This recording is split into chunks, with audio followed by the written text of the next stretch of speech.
dikenal sejak zaman Sriwijaya dan Majapahit. Nilai luhurnya telah diterapkan dalam kehidupan. Pancasila sendiri berasal dari bahasa Sanskerta, yaitu panca berarti 5 dan sila berarti dasar atau asas. Pancasila berarti 5 asas. Istilah Pancasila terdapat dalam buku Negara Kertagama, karangan Empu Prapanca dan buku Sutasoma, karangan Empu Tatular, yang artinya adalah berbatu sandi yang 5 atau pelaksanaan kesusilaan yang 5. Sejarah perumusan Pancasila sebagai dasar negara merupakan bagian dari sejarah perjuangan bangsa Indonesia. Dalam periode penjajahan Barat, bangsa Indonesia terlibat dalam perjuangan fisik untuk mengusir penjajah.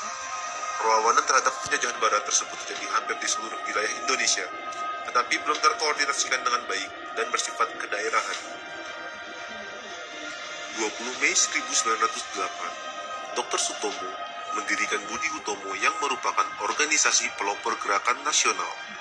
Oleh karenanya, setiap tanggal 20 Mei ditetapkan sebagai Hari Kebangkitan Nasional.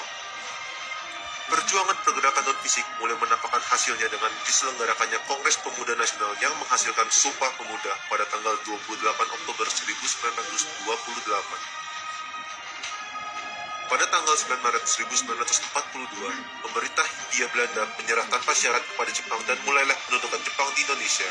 3 tahun berselang, Jepang terdesak oleh sekutu, sehingga Jepang berusaha untuk menarik simpati bangsa Indonesia dengan menjanjikan kemerdekaan bagi Indonesia di kemudian hari.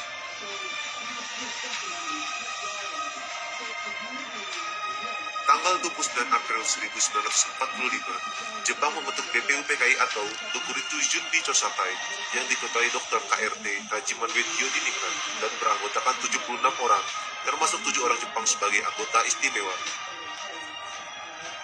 BPUPKI melakukan sidang pertama selama 3 hari, dari tanggal 29 Mei 1945 hingga 1 Juni 1945. Pada sidang itu, Mr. Muhammad Yamin, Profesor R. Supomo, dan Insinyur Soekarno secara berurutan mengemukakan pandangannya tentang 5 asas dasar negara Indonesia. Tanggal 1 Juni 1945, Insinyur Soekarno mengusulkan dasar tersebut diberi nama Pancasila. Usulan tersebut diterima dalam sidang BPUPKI pada tanggal 1 Juni 1945. Tahukah kamu? Berdasar Kepres nomor 24 tahun 2016 tentang Hari Lahir Pancasila, menyatakan bahwa tanggal 1 Juni 1945 ditetapkan sebagai Hari Lahir Pancasila. Insinyur Soekarno juga mengusulkan konsep Trisila dan Ekasila yang merupakan intisari dari Pancasila.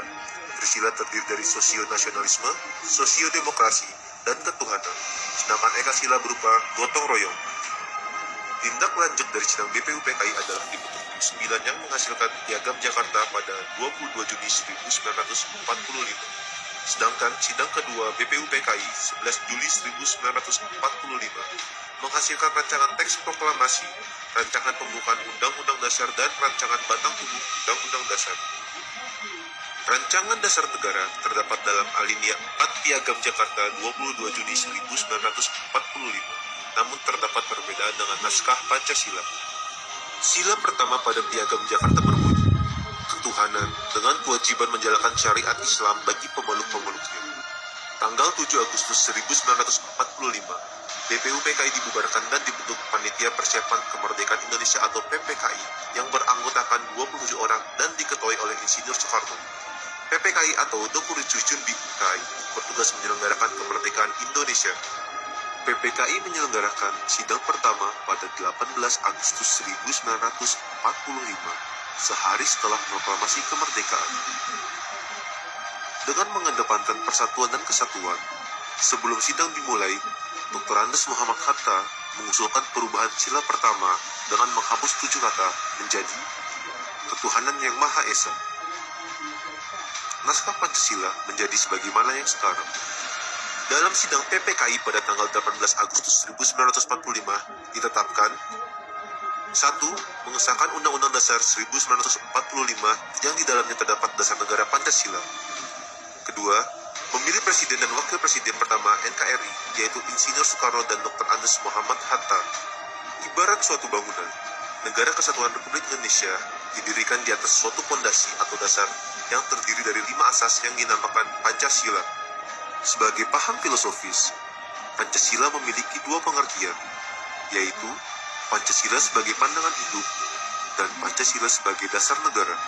Pancasila sebagai pandangan hidup atau way of life atau Weltanschauung dalam bahasa Belanda harus dapat dipertanggungjawabkan secara logis dan dapat diterima oleh akal sehat.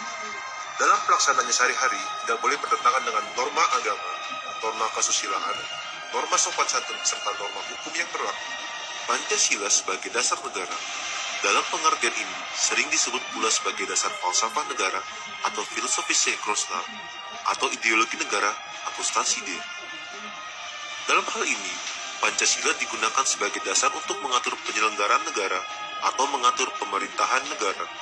Kedudukan hukum Pancasila selain sebagai dasar negara juga sebagai sumber dari segala sumber hukum negara, sebagaimana tercantum dalam Undang-Undang Nomor 12 Tahun 2011. Berdasarkan pengertian dan perannya, Pancasila berfungsi sebagai dasar yang statis atau fundamental, sebagaimana fungsi pokok Pancasila yang tercantum dalam pembukaan Undang-Undang Dasar 1945. Tuntunan yang dinamis sebagai cita-cita dan tujuan bangsa Indonesia. Ikatan yang dapat mempersatukan bangsa Indonesia, menjamin hak hidup secara layak bagi semua warga negara dan semua golongan tanpa ada perbedaan. Selain itu, Pancasila memiliki 3 fungsi. 1. Fungsi yuridis ketatanegaraan yang merupakan fungsi pokok atau fungsi utama dari Pancasila sebagai dasar negara. 2. Fungsi sosiologis, yaitu apabila dilihat sebagai pengatur hidup kemasyarakatan pada umumnya. 3. Fungsi etis dan filosofis, yaitu apabila fungsinya sebagai pengatur tingkah laku pribadi. Dalam hal ini, Pancasila berfungsi sebagai philosophical way of thinking atau philosophical system. Pancasila sebagai dasar negara mengandung pokok pikiran yang di dalamnya tersimpul ajaran Pancasila, sehingga mempunyai hubungan kausal dan organis dengan pasal-pasal Undang-Undang Dasar 1945. 4 pokok pikiran yang merupakan suasana kebatinan dari Undang-Undang Dasar 1945 tersebut terdiri dari: pertama, negara melindungi segenap bangsa Indonesia dengan berdasarkan persatuan dalam sila ketiga. Yang kedua, negara Indonesia mewujudkan keadilan sosial bagi seluruh rakyat Indonesia dalam sila kelima. Ketiga, negara berkedaulatan rakyat berdasarkan atas kerakyatan dan permusyawaratan atau perwakilan dalam sila keempat. Yang keempat, negara berdasarkan ketuhanan yang Maha Esa menurut dasar kemanusiaan yang adil dan beradab, yaitu sila ke-1 dan ke-2. Singkatnya, Pancasila memiliki 2 pengertian, 3 fungsi, dan 4 pokok pikiran serta 5 sila.